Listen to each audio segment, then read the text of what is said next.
Saudi আরবের বন্ধু দেশের বিরুদ্ধে সামাজিক মাধ্যমে আপত্তিকর মন্তব্য করলে বিপদ হতে পারে যে কারো, এমনকি মামলা মোকদ্দমা পর্যন্ত তা গড়াতে পারে। এমনই এক ঘটনায় একটি প্রতিবেশী ও বন্ধু রাষ্ট্রকে নিয়ে সামাজিক যোগাযোগ মাধ্যমে আপত্তিকর মন্তব্য করার অভিযোগে এক ব্যক্তিকে তদন্ত এবং আইনি ব্যবস্থা গ্রহণের জন্য প্রসিকিউশনে পাঠিয়েছে সৌদি সরকার।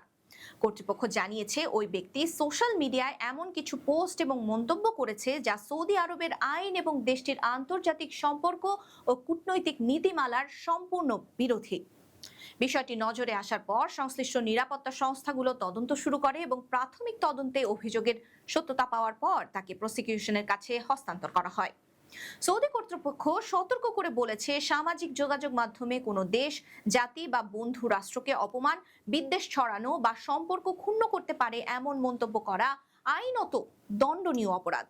একই সঙ্গে জনগণকে দায়িত্বশীলভাবে সামাজিক যোগাযোগ মাধ্যম ব্যবহার করার আহ্বান জানানো হয়েছে এবং সতর্ক করা হয়েছে জাতীয় স্বার্থ, জনশৃঙ্খলা বা সৌদি আরবের আন্তর্জাতিক সম্পর্কের ক্ষতি করতে পারে এমন কর্মকাণ্ডের বিরুদ্ধে কঠোর ব্যবস্থা নেওয়া হবে। এই ঘটনায় অভিযুক্ত ব্যক্তির বিরুদ্ধে প্রচলিত আইন অনুযায়ী তদন্ত অব্যাহত রয়েছে এবং আদালতের সিদ্ধান্তের ভিত্তিতে পরবর্তী পদক্ষেপ নেওয়া হবে।